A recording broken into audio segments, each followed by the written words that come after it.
Alright, hello Battledome baddies and welcome back to another video. Today we got the level requirement 3 equipment review.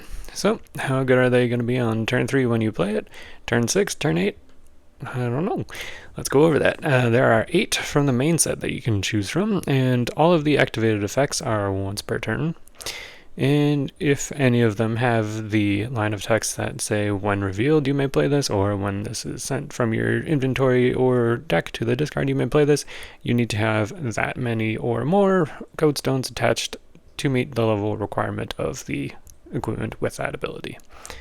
So yeah, let's get into it. Let's see, what do we got first? We have Battle Fairy Dagger. When this card is revealed from your deck, you may play this card. During your battle phase, you may reveal the top card of your deck. For every equipment revealed this way, deal 2 damage to your opponent's Neopet. Return the revealed card to the bottom of your deck.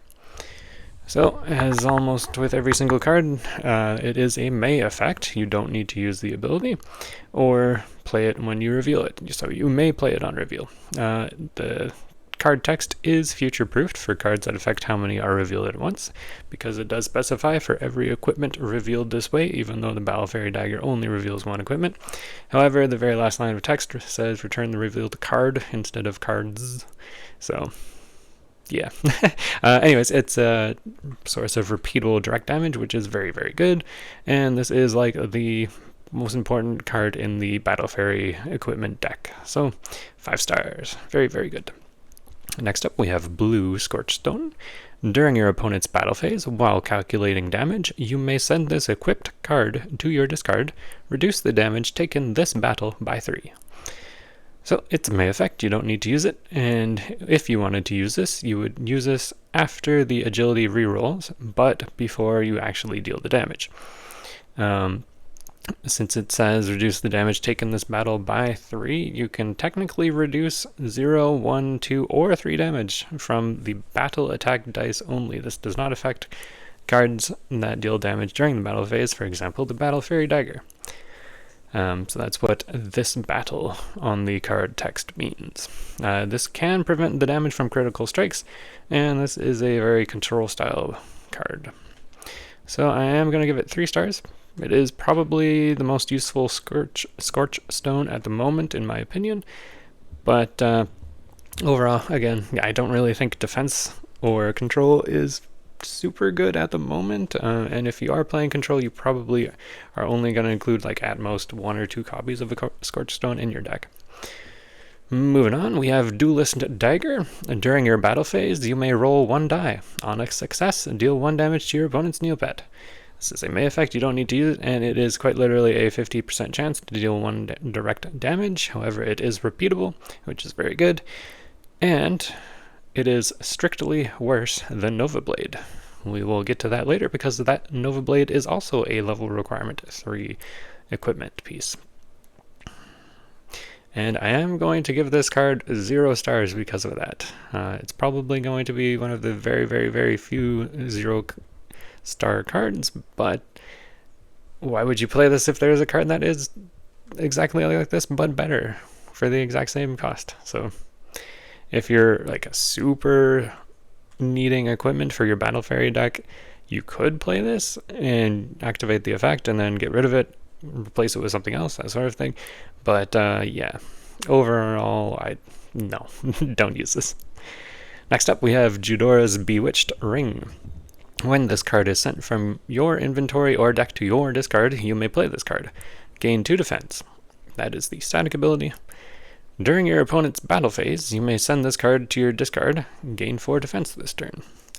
So breaking this card down a little bit, it has a line of text that says when this card is sent from your inventory or discard to your inventory or deck to your discard, you may play this card. So that is the alternate casting playing ability that you can activate or not when you fulfill the requirements of it. When this card is on the field, it provides a static +2 defense bonus to your Neopet, and it has an activated ability of during your opponent's battle phase, you may send this card to your discard and gain 4 defense this turn. So you almost never want to play this as the 1 card per turn on your turn. You always want to play this off of the sending it to the discard. ability.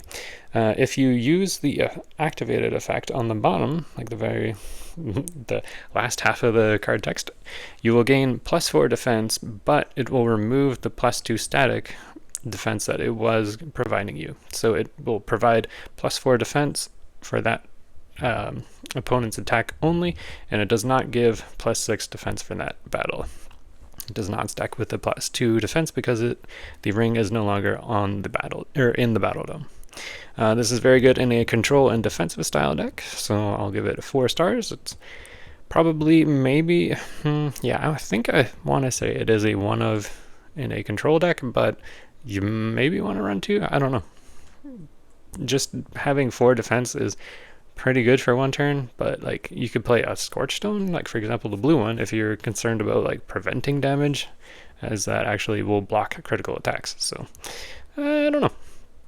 Next up we have Jidora's Cursed Sword. When this card is sent from your inventory or deck to your discard, you may play this card. Gain 2 attack. During your battle phase, you may send this card to your discard. Gain 4 attack this turn. So exactly like Jidora's Bewitched Ring that we just saw, except this is for attack. This is a much better card in my opinion. This will go in aggressive decks, and it is a very good card to recur because you can just repeatedly activate the send to discard to get 4 attack instead of just a +2. Overall, gonna give it 5 stars. Very good. Moving on along, we have Nova Blade. During your battle phase, you may roll 1 die. On a success, deal 1 damage to your opponent's Neopet, and your Neopet heals 1 damage.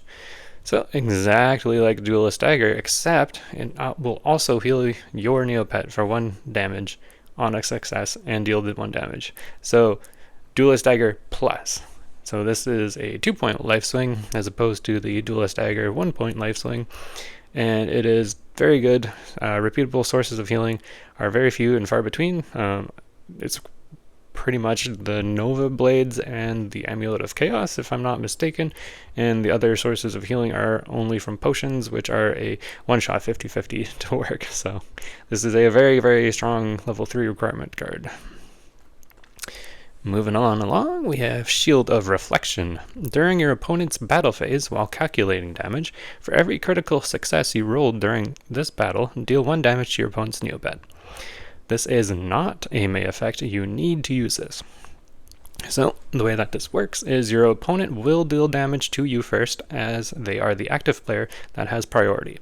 Then, if your Neopet is not knocked out from that damage, you will in turn deal X damage to them, where X is the number of critical successes you rolled to block.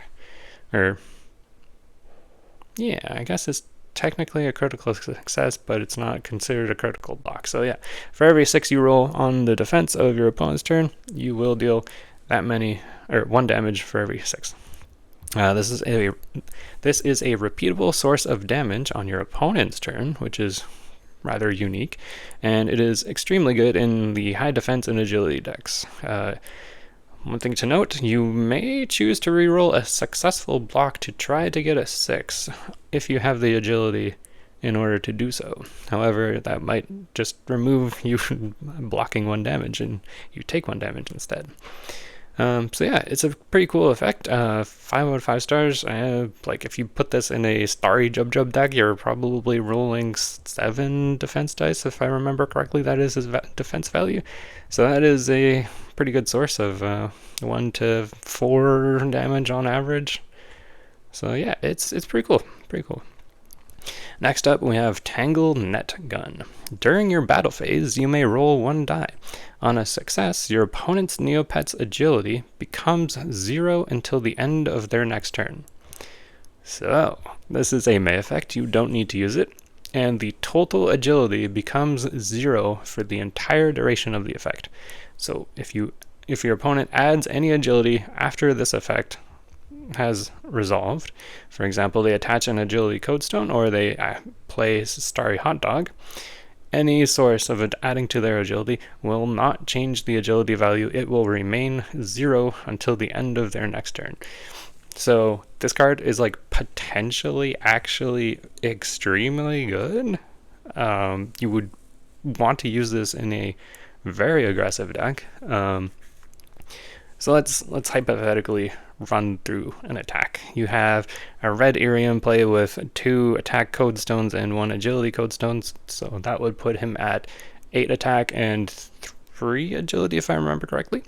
So you use this, you get the effect, you are successful, you attack with 8 dice, and your opponent has 0 agility, so that means you can reroll 3 of your attack dice, 3 of the 8 attack dice. So like even that is like very strong, and like even you would still get that on your defense, because when they attack you their agility is 0, so therefore your defense is higher, and even if only if you have 3 defense or whatnot, you would be able to reroll all of them on their attack, which is wild. Very good, potentially busted. I don't know, hard to say, but gonna give it 5 stars, because getting that clarification that like the total agility becomes 0 no matter what is pretty crazy. So that brings us to our final rankings. 5 out of 5 we have Battle Fairy Dagger, Jadura's Cursed Sword, Nova Blade, Shield of Reflection, Tangle Net Gun. 4 out of 5 stars we have Jadora's Bewitched String. 3 out of 5 we got Blue Scorched Stone, and 0 out of 5 don't play this ever unless you really have a good reason to. Duelist Dagger. So that is my final rankings and review of the level 3 equipment for Neopets Battledome. Thanks for watching, and see you soon.